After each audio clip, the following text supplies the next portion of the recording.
नमस्कार मित्रांनो, लग्नानंतर होईलच प्रेम याच्या उद्याच्या भागात आपण बघणार आहोत. आरू काव्याची माफी मागायला येते आणि दोघांनाही आनंदाश्रू येतात आणि दोघं गहिवरून मिठी मारतात.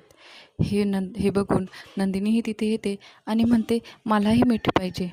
तर काव्य तिला बघून म्हणते की आता सगळं बदललं आहे, तूही आणि मीही, त्यामुळे मी काही तुला मिठी मारणार नाही.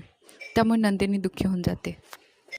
त्यानंतर थोड्या वेळाने शारदा येते आणि काव्याला म्हणते, चल आवर लवकर, ते लोक वाट बघत आहेत, जायचं आहे ना तुला? तर काव्य म्हणते, मी तिथे जाणार नाही.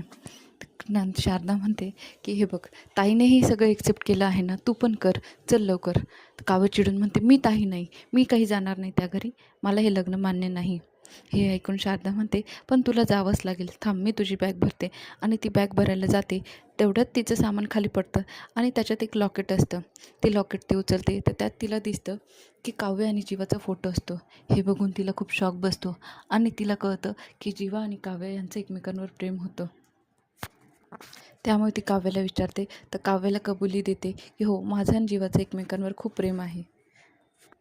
तर यापुढे अनेक ट्विस्ट येतील. शारदा तिला काव्याला पाठवते पार्थसोबत की जीवा तिला एकत्र आणते. हे आता बघायला मजा येईल. तर तुम्ही माझ्या चॅनलला लाईक करा, सबस्क्राईब करा. थँक्यू.